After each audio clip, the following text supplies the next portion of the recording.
Hello दोस्तों, हमारा हिंदी में अगला टॉपिक है व्यंजन।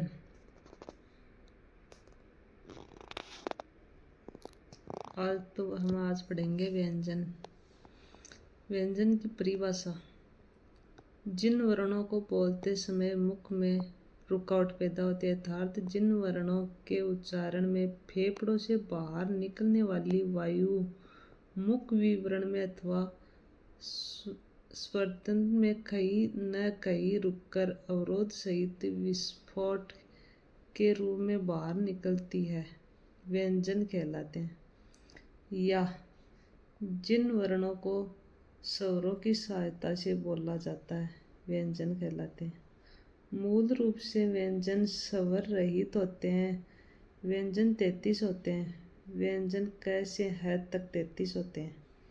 व्यंजनों को मुख्य रूप से 3 भागों में बांटा गया है। स्पर्श व्यंजन, क से म तक है स्पर्श व्यंजन।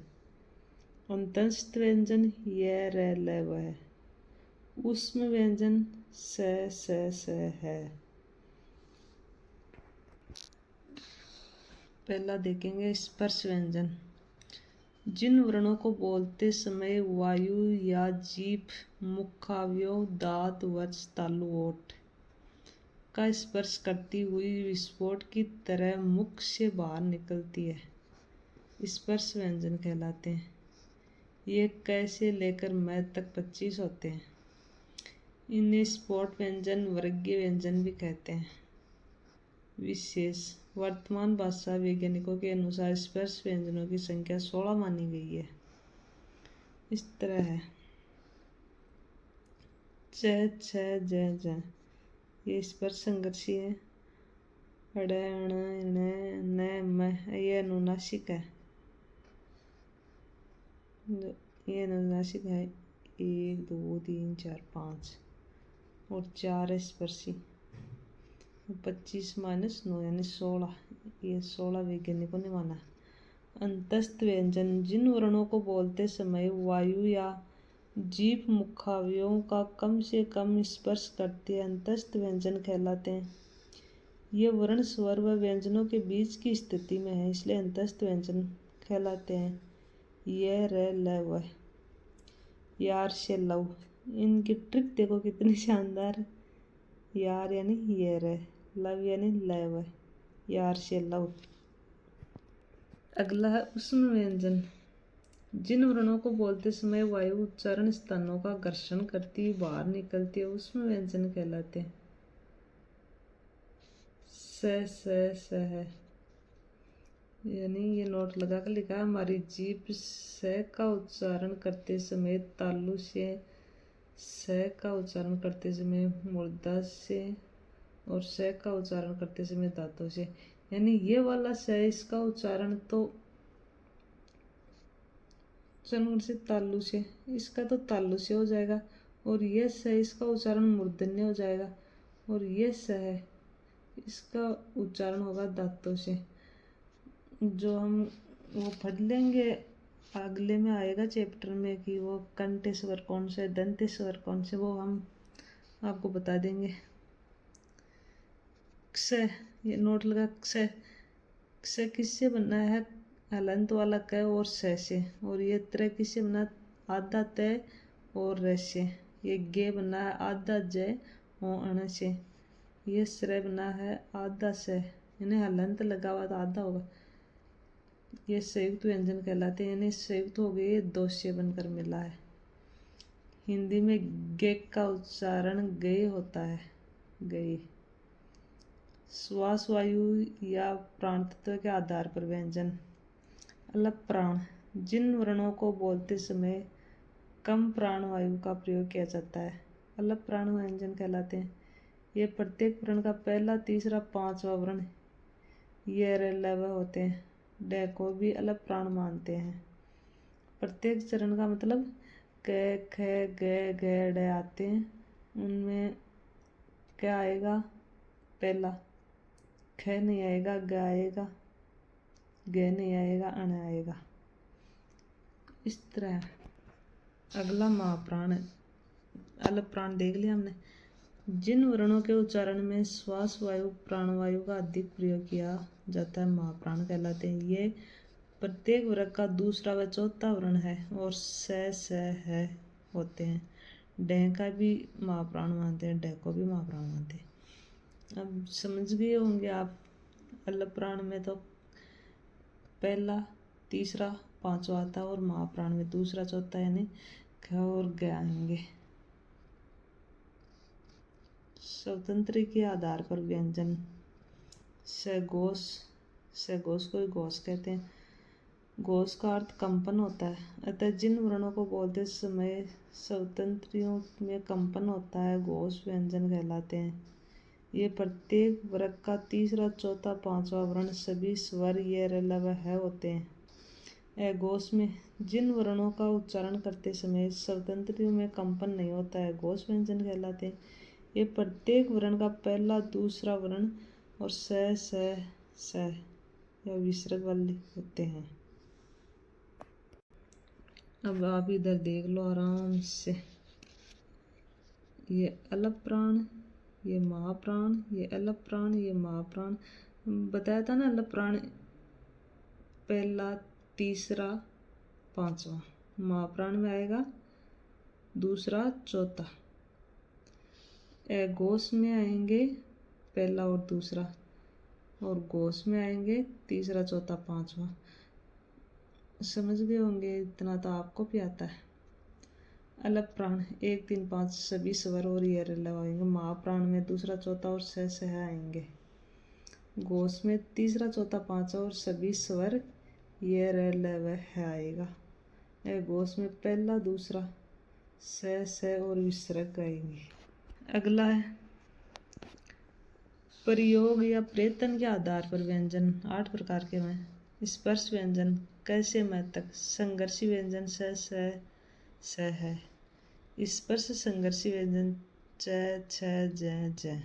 अनुनासिक व्यंजन यह अनुनासिक है, यानी सभी में लास्ट वाला। सिक्त व्यंजन अतिरिक्त, ताड़न जात, द्विस्पर्शी, द्विगुणी, नुक्तावर्ण व्यंजन ये इनके नाम है। ये 2 ही है, इनकी संख्या 2 ही है। प्रकंपित व्यंजन या लुंठित व्यंजन ये ओनली एक है र। पार्श्विक व्यंजन ये भी एक ही हल है, बोलते समय वायु जीभ के पास से निकलती है। यानी ये लुंठित व्यंजन और ये पार्श्विक इनकी एक है, इनको रट लेना है, बार बार एग्जाम में पूछते हैं इनके बारे में। था अर्धस्वर ये वह, इनका उच्चारण स्वरों की तरह ही होता है, लेकिन इनको तो पक्का रट लेना, हर बार एग्जाम में आते हैं। एक बार तो मेरा भी गलत हो गया था, लेकिन अब नहीं हो रहा है। उच्चारण स्थान के आधार पर व्यंजन कोमल या तालव्य। कंठे व्यंजन क ख ग घ ड़ ए आ ओ। इनका उच्चारण स्थान कोमल तालु कंठ से ऊपर का स्थान है। तालु या वर्तस्य व्यंजन च छ ज ण, इसमें ई और बड़ी ई भी आती है। इनका उच्चारण स्थान तालु और वर्तस्य मसूड़ा का संधि स्थल है, इनको मसूड़ा कहते हैं। वर्तस्य व्यंजन न स ल ज।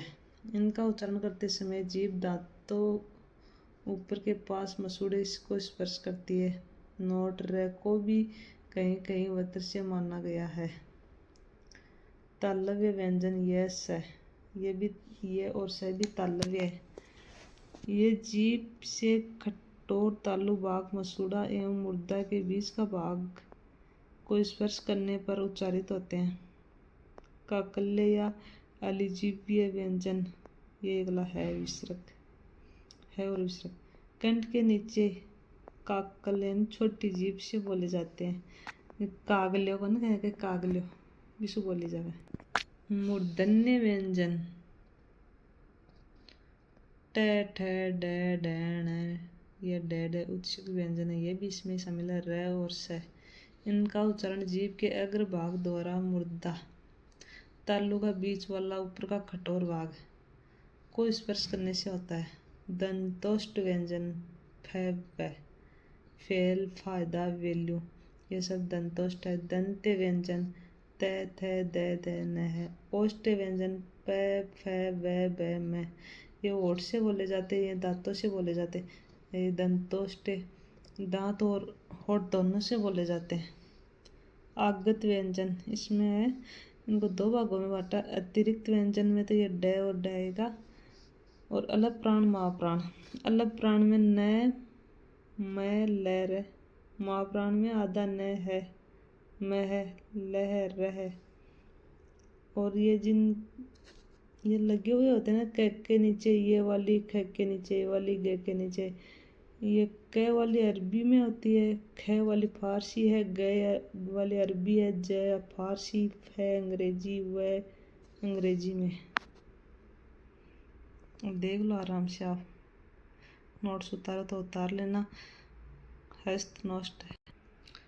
उच्चारण स्थान इधर तो वर्ग है, क वर्ग, इधर व्यंजन है, इधर उच्चारण स्थान है। क वर्ग और व्यंजन में ए आ क ख ग ग ड और है, इनका कंठ या कंठ उच्चारण होता है। च वर्ग ई बड़ी ई च छ ज ज अण यस, इनको तालु या तालव्य व्यंजन। अब आराम से देख लेना, इनमें से तो बहुत प्रश्न पूछते हैं। ट वर्ग री ट ठ ड ढ रस, ये मुर्दा या मूर्धन्य बोलते हैं इनको। त वर्ग में ये त वर्ग आ जाएगा पूरा, और ल और स आ जाएगा, दांत से बोलते हैं, दंते भी कहते हैं। इधर है प वर्ग ऊ प फ ब में आगा, ओष्ट या ओष्टे। ए आई कंठ है, ओ औ कंठोष्ट है, व फ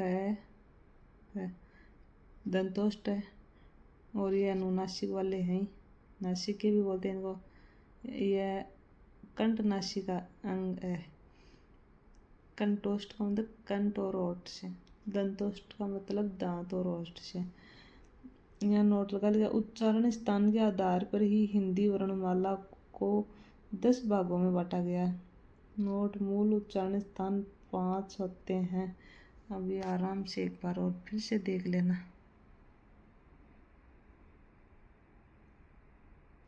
आज के लिए इतना ही है। कल इसके प्रश्न है, अगर आप बोलो तो ये प्रश्न करवा देते हैं, वरना ऐसे ही आगे पढ़ा देंगे आपको।